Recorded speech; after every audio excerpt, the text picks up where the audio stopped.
tutor, curatelado, curador, guardião e menores que estão sob a guarda de fato. Eu tenho aí a concorrência, o incapaz que concorre na partilha com seu representante, tá? Então, se por algum motivo o tutor concorre na partilha com os tutelados, eu vou ter a necessidade de um curador especial. Diga! No caso do ausente, ele tem a intervenção do MP e do curador especial? Não. Se ele for só ausente, ele tem intervenção do MP. Ah, sim, você quer saber do ausente, eu estou pensando que é do incapaz. Sim, o ausente, como você pode observar, ele não só tem intervenção do MP, como ele tem intervenção do curador especial, verdade, tá? E aí eu poderia ter a intervenção do Ministério Público e o juiz nomear uma defensora pública, poderia ser você, por exemplo, como curador especial do ausente, tá? É verdade. O incapaz não. O incapaz só é nomeado curador especial quando ele concorre com o seu representante. Naquela primeira hipótese, se ele só for ele sem concorrer, é só o MP que atua. Nessa hipótese aqui em que ele concorre, eu vou ter intervenção do MP e do curador especial. Ok? Boa. Abertura. Pô, professor, morre uma pessoa, morreu já muita gente na minha família, e eu nunca ouvi falar dessa questão da abertura do inventário e partilha. Você não sabia, mas quando morreu o teu avô, quando morreu a tua sogra, quando morreu o teu tataravô, pela lei civil, eu teria que fazer a abertura do inventário e partilha no prazo de 60 dias. Mas eu nunca vi, ninguém faz isso, professor Franklin. Ninguém faz, mas isso aí era para ser feito.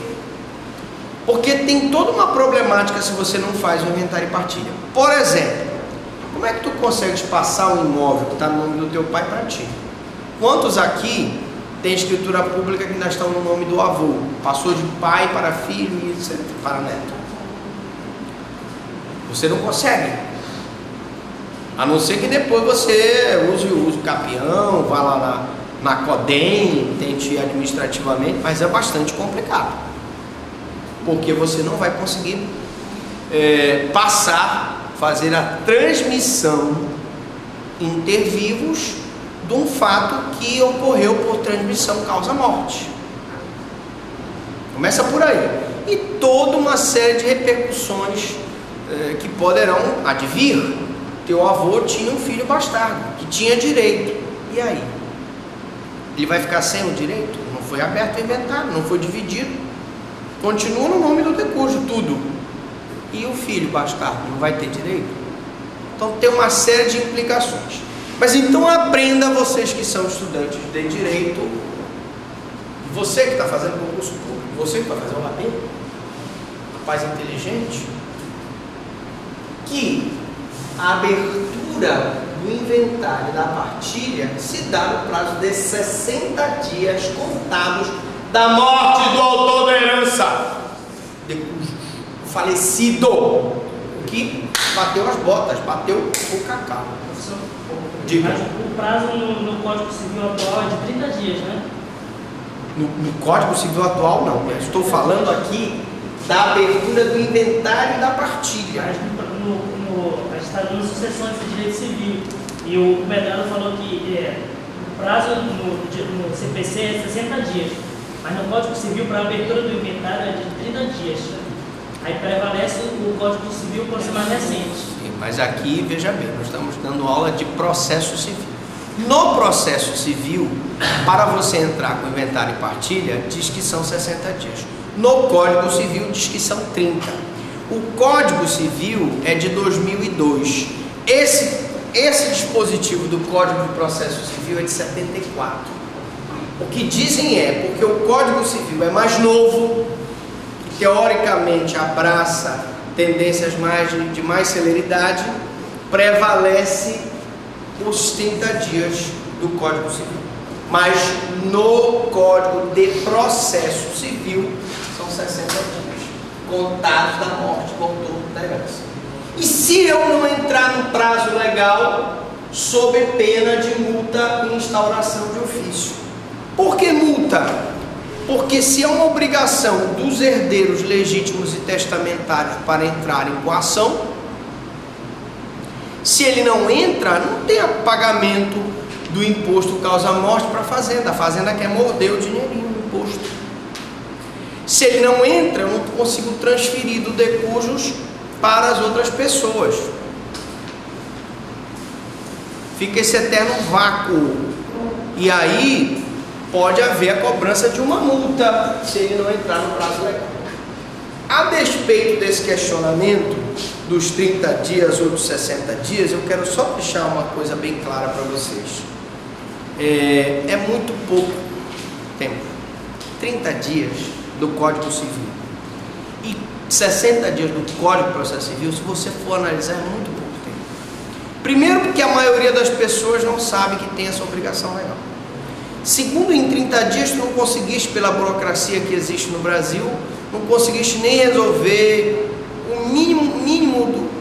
né? Você ainda está abalado 30 dias, até com a morte daquele ente querido, dificilmente você consegue resolver uma série de situações.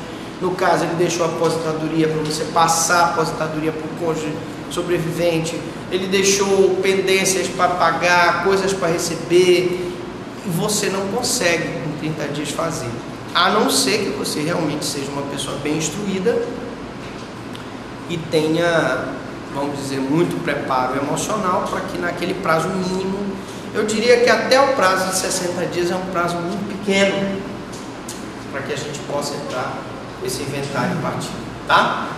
Eu deveria dizer que no mínimo deveria ser 6 meses, pelo menos um prazo de tolerância maior, não que ele vai entrar com 6 meses depois, mas eu teria que dar um prazo bastante tolerante para que a pessoa pudesse organizar para poder entrar com ação. Bom, eu não vou entrar no mérito dessa questão do prazo, tá? Nós temos o Código Civil, que é 30 dias, nós temos o prazo do Código de Processo Civil, que é de 60 dias. A doutrina se posiciona sobre essa questão dos 30 dias, porque o Código Civil é de 2002 e o Código de Processo Civil é de... Esse dispositivo aqui é de 1974, salvo engano. É requerida pelo administrador provisório. Quem é o administrador provisório para o inventário e partilha? Depende, né?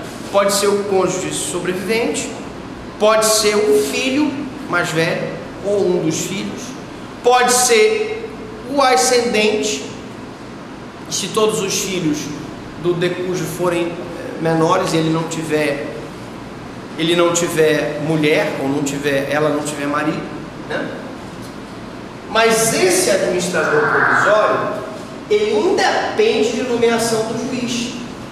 E a característica dele é a transitoriedade. Ele administra os bens até que se entre com o inventário e partilha, e no inventário e partilha eu vou ter a nomeação do inventariante. A partir do momento que o juiz indica o inventariante, aí sim eu tenho formalmente uma pessoa encarregada de administrar os bens enquanto for procedido o inventário e partilha. Então aqui o administrador provisório, ele não tem, vamos dizer assim, que passar pelo crivo do judiciário, é feito provisoriamente. Nomeação do inventariante. Qual a ordem preferencial de nomeação? Quem é que primeiro deve ser nomeado? Se estiver vivo, se existir cônjuge supertite, né? Cônjuge sobrevivente, é o primeiro. Depois eu tenho normalmente seria os descendentes, os ascendentes, o cônjuge sobrevivente e se não tiver nenhum deles, parente até o 4º grau em nível colateral. É o que diz aqui, ordem de preferência. Quais as atribuições? O que faz o inventariante? O que faz?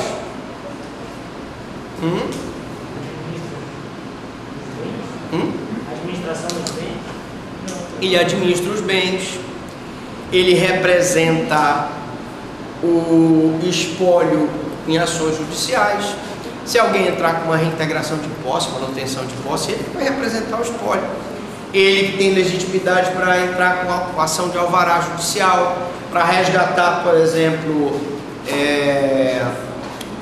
depósitos do FGTS que estão depositados na Caixa Econômica Federal. Ele que tem como entrar com alvará judicial para resgatar recursos em conta corrente que estão depositados no Banco do Brasil e etc. Existem várias atribuições, em linhas gerais. Ele vai representar o espólio. Remoção do inventariante. Professor Franklin, é possível a remoção do inventariante? É. Várias hipóteses. Ele deixa de arrolar herdeiro legítimo ou testamentário. Ele deixa de arrolar bem. Ele se apropria de bens. Ele usufrui dos frutos do bem, ficar recebendo indevidamente aluguéis, sem prestar conta para os demais herdeiros legítimos e testamentários. Ele usa algum tipo de fraude. Qualquer conduta irregular do inventariante é motivo para que ele seja removido. E essa remoção, ela é feita num procedimento instaurado de ofício a requerimento das partes, e aí a parte tem que provar que houve alguma mácula, alguma conduta irregular do inventariante, tá certo? E esse procedimento ele fica em autos em apenso, sem a suspensão do inventário. Então, se o inventário é essa pasta vermelha, eu tenho aqui o procedimento de remoção do inventariante em apenso. Atenção, o procedimento de remoção do inventariante não tem efeito suspensivo sobre o inventário. Primeiras declarações. Bom, nós temos as primeiras declarações e temos as últimas declarações. As primeiras declarações num processo de inventário devem ser feitas 20 dias após prestado o compromisso. Então, quando a pessoa é nomeada inventariante, ela presta um compromisso e assina um termo de bem fielmente servir ao espólio, aos bens do espólio, fazer a divisão adequada, equânime daqueles quinhões dos herdeiros legítimos e testamentários. A partir do momento que ela presta o compromisso, ela então tem que fazer as primeiras declarações. O que ela tem que fazer nessas primeiras declarações, professor Franklin? Primeiro, qualificação do decujus. Brasileiro, casado, advogado, qualificação dos herdeiros em grau de parentesco. Deixou os seguintes herdeiros: fulano, Beltrano e Cicrano, filhos, primeiro, segundo e terceiro filhos, do mais velho para o mais novo. Eu tenho que dizer quem são os herdeiros. Se não tiver os herdeiros, filhos, tenho os ascendentes, o senhor João e a dona Maria, que eram pais dele, tá? Até esse ponto aqui, é preciso ressaltar que eu não sei efetivamente se o tal do Cicrano falecido, o decujus, deixou um filho fora, né, um filho bastardo. Aí eu tenho um regime de bens, se o decujus era casado, e isso é importantíssimo. Por quê? Porque se o decujus era casado sob regime de separação total de bens, o cônjuge supertite tem direito à herança? Não. Se o decujus era casado sob regime de separação total de bens, o cônjuge supertite não tem direito à herança. Preste atenção, ele terá direito se ele for casado sob regime de comunhão total ou se ele for casado sob regime de comunhão parcial. Se ele for casado sob regime de separação total de bens, ele não terá direito a herança. Relação completa e individualizada dos bens do espólio. Aí sim, ele vai colocar casa, carro, moto, barco, avião, iate, fábrica, apartamento, fazenda, o que tiver, desde que ele conheça, que esteja no nome dele. Então, basicamente, eu vou fazer aqui um inventário, né, dos herdeiros e dos bens, com seus respectivos valores, sempre se preocupando em colocar o regime de bens se ele for casado. Aí, dessas declarações, eu tenho as famosas citações e impugnações. Serão citados os interessados para apontar eventuais incorreções ou omissões nas primeiras declarações. A pessoa que era herdeira e que não foi relacionada vai impugnar. O filho bastardo, nós vamos ver daqui a pouco a questão da ação de petição de herança.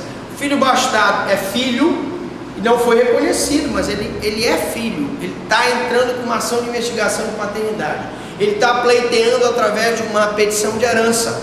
Ele tem que ser arrolado, porque na hora da divisão cabe um quinhão para ele, tá?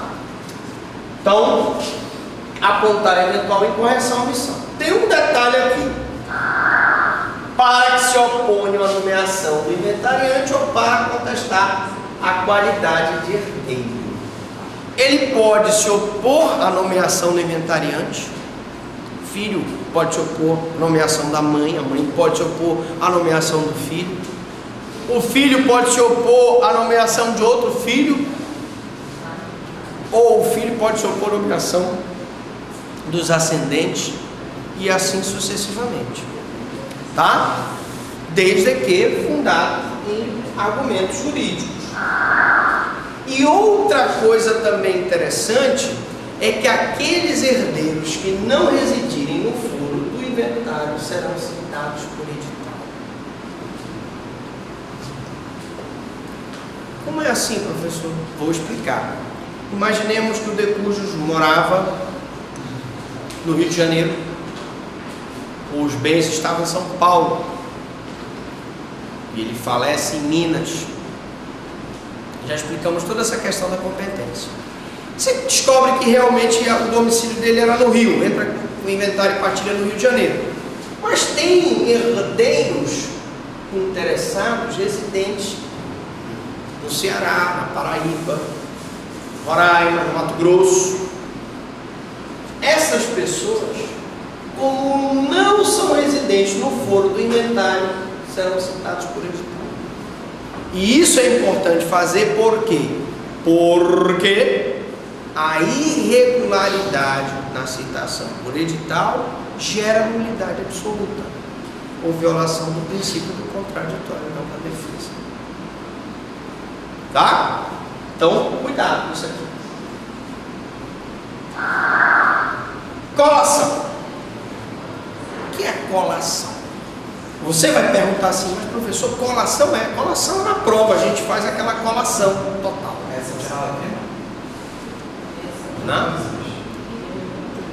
Meu amigo aluno, você que cola e que pensa que não sai da escola sem a cola, cuidado.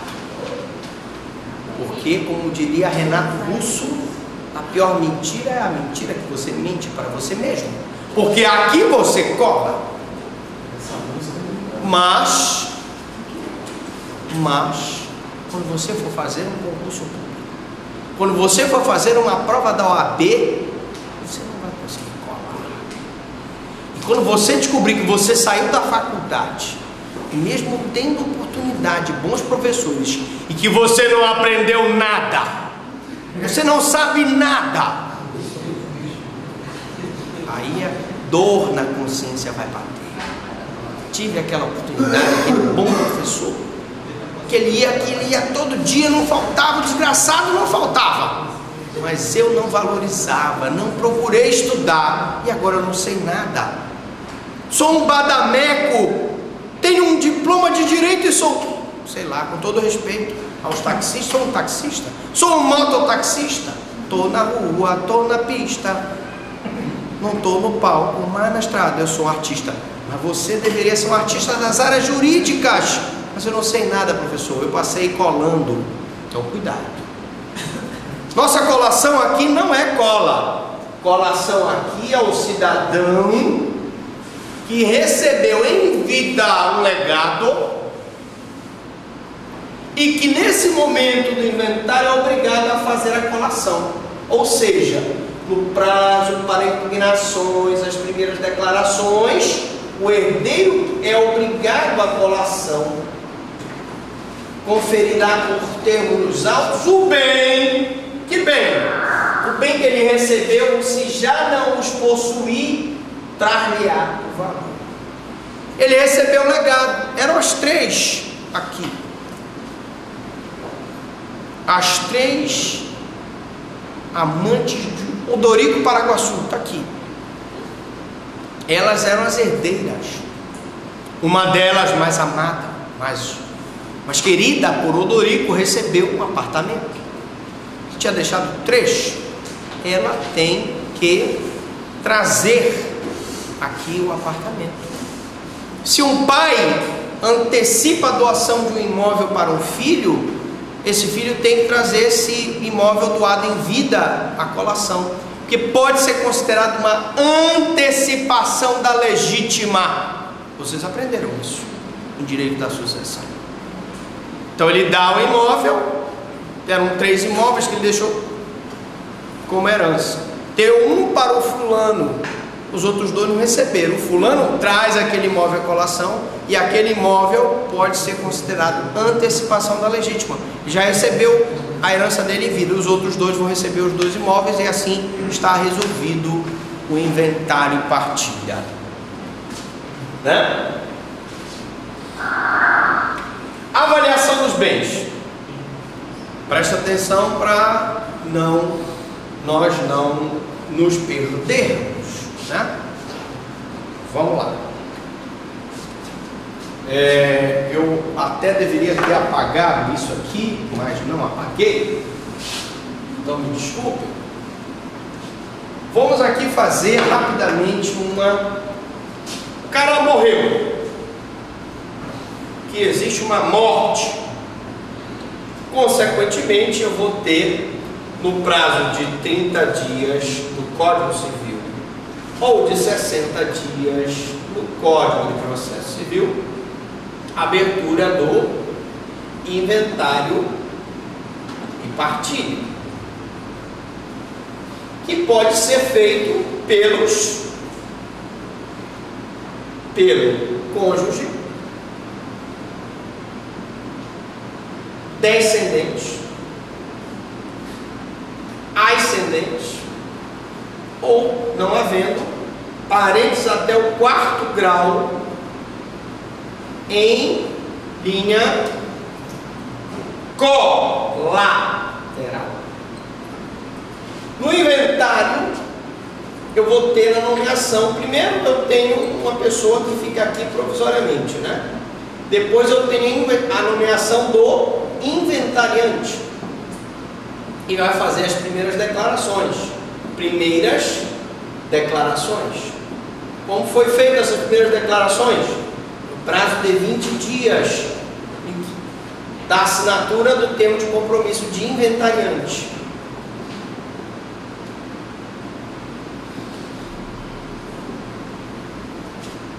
Depois das primeiras declarações, nós temos o prazo para impugnações.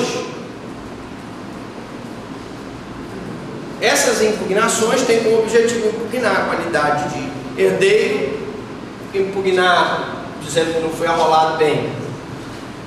Impugnados, e aí os que estão no domicílio são citados pessoalmente, os que moram fora do domicílio do inventário serão por edital. Aqui, depois da impugnação, nós temos o quê? Só voltando aqui, nós temos a questão da colação, Aqui na impugnação eu posso também, no mesmo prazo, eu posso ter a colação.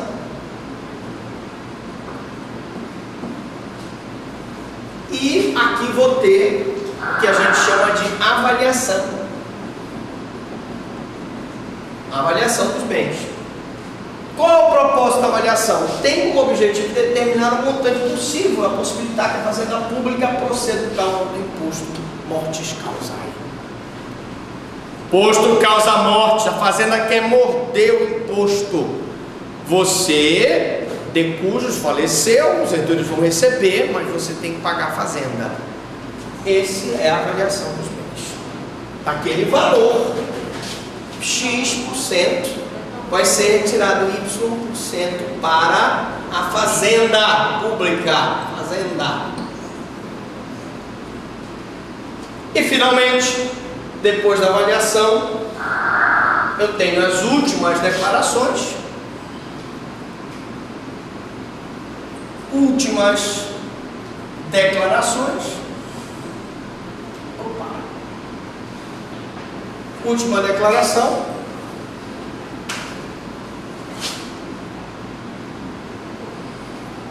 Só ajeitar aqui.